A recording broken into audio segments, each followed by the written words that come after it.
Buenos días a todos y a todas. Yo soy Belén Moreno Albarracín, soy personal investigadora en formación en la Universidad de Málaga y vengo a presentarles la comunicación que junto a mis compañeras Ainhoa García Rivero de la Universidad Complutense de Madrid y Andrea Moreno Cabanillas, también de la Universidad de Málaga, hemos redactado para esta séptima edición del Congreso Comunicación y Pensamiento, que hemos titulado Twitter y la diplomacia europea ante situaciones de crisis políticas. En primer lugar, para introducirles un poco en el tema, cabe recordar que los gobiernos cuentan desde hace décadas con equipos que velan por los intereses de sus países, de sus estados, desde el otro lado de sus fronteras. Ya así lo destacaba en 1954 la Carta de las Naciones Unidas. Y esta idea se reafirma en 1964 con la firma de la Convención de Viena sobre Relaciones Diplomáticas, en la que se establece que las misiones diplomáticas habían surgido para fomentar los vínculos entre un Estado al que se conoce como acreditante y otro al que se conoce como receptor.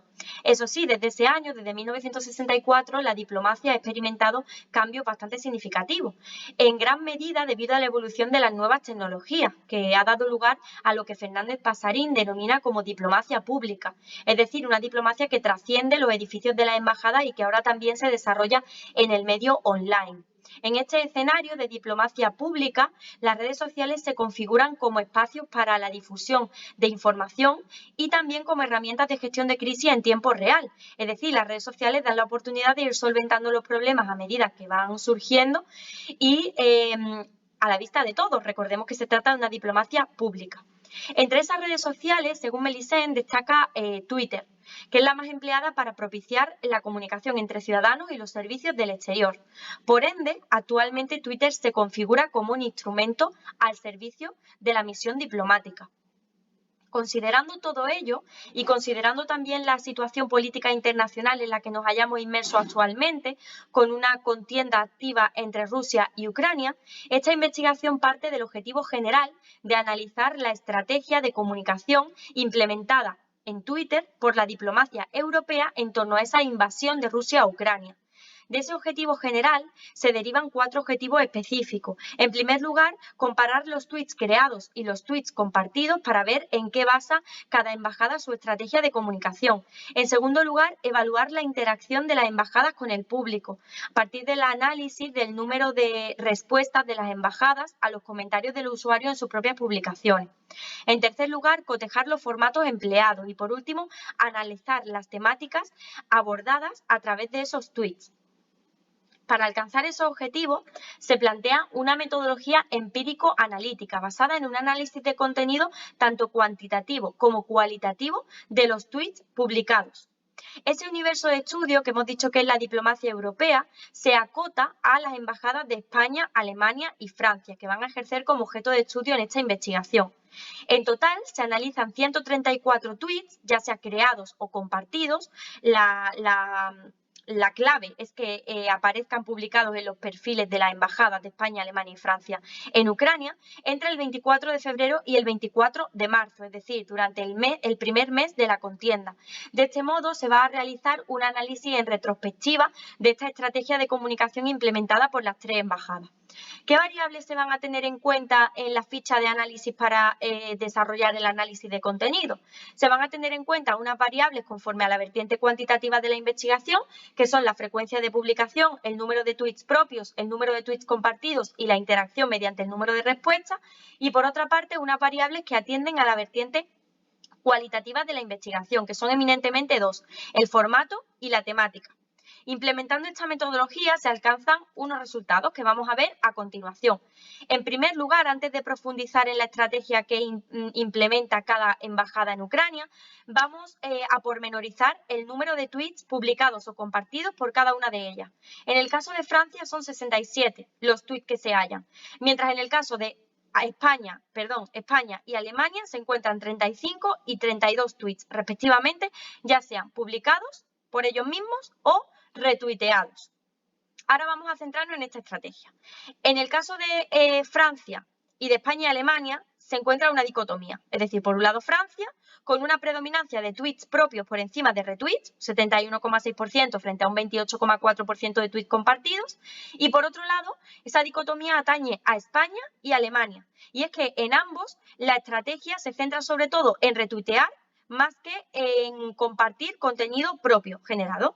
En el caso de España, esto se halla en un 85,7%, el caso de los retweets, frente a un 14,3% el caso de tweets propios, y en la Embajada de Alemania en Ucrania encontramos un 87,5% de retweets frente a un 12,5% de tweets propios. Vemos, por tanto, una estrategia marcada por los retweets en el caso de España y Alemania y por los tweets propios en el caso de Francia.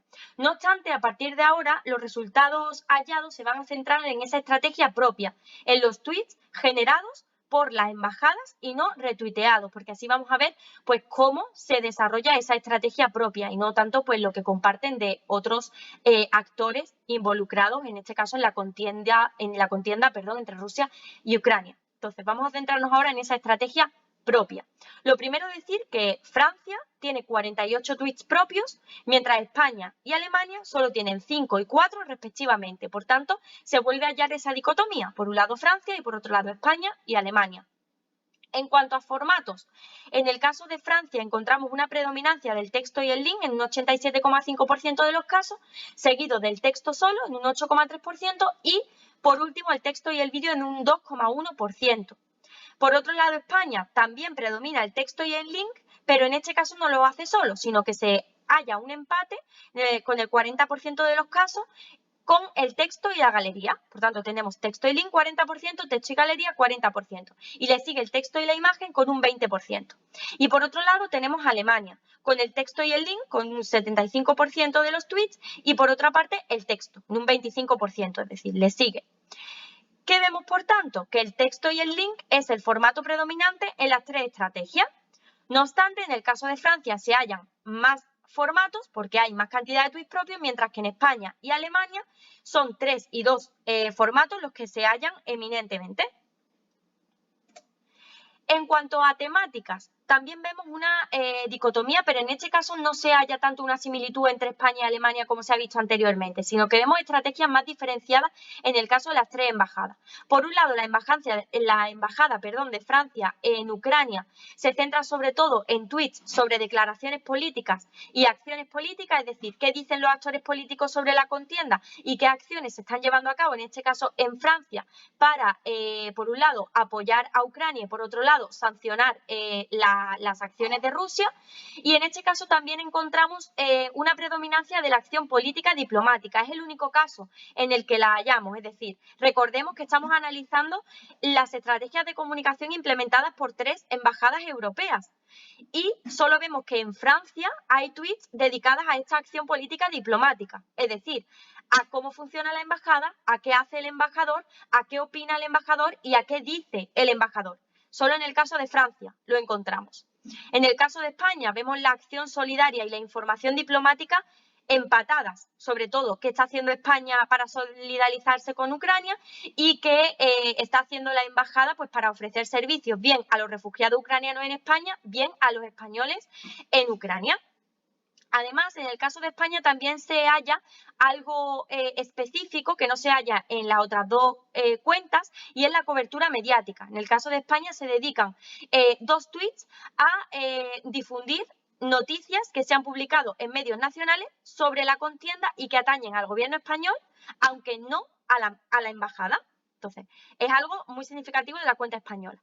En el caso de Alemania vemos que se lleva a cabo una estrategia muy centrada en el actor político, entendiendo por actor político el actor gubernamental. Aquí pierde fuerza la embajada, a pesar de que se trata de un análisis de la embajada, y se centra la estrategia en la acción política que hacen los políticos alemanes, qué se está haciendo desde el gobierno alemán en cuanto a la contienda y qué dicen los políticos alemanes. Y en tercer lugar, la información diplomática, pero en menor medida. Por tanto, vemos unas temáticas bastante diferenciadas. En el caso de Francia, declaración política, acción política y el único país que dedica tweets a esta acción política diplomática, cómo funciona la embajada. En el caso de España, solidaridad, información diplomática y también cobertura mediática. Y en el caso de Alemania, todo muy centrado en la acción y la declaración gubernamental. Por tanto, ¿qué conclusiones se obtienen de todo lo expuesto anteriormente? La estrategia de comunicación. A rasgos generales, si sumamos la actividad de las 3 cuentas, llegamos a la conclusión de que se comparte más de lo que se crea, teniendo en cuenta tanto los tweets publicados propios como los tweets publicados retuiteados. Se comparte más de lo que se crea. No obstante, si vemos cuenta a cuenta, Francia es la embajada que más se diferencia, porque es la única que tiene más tweets propios que retweets. Y además es la única que dedica publicaciones a esa temática política diplomática, centrada en la actividad de la embajada cuando se trata de un análisis del perfil de la embajada de cada país en Ucrania. Entonces, es la única que lo hace y nos resulta muy significativo. En cuanto al formato más empleado, el texto con link, y ese link redirige eminentemente a otras publicaciones de Twitter, en lugar de a webs externas. También nos parece digno de mención.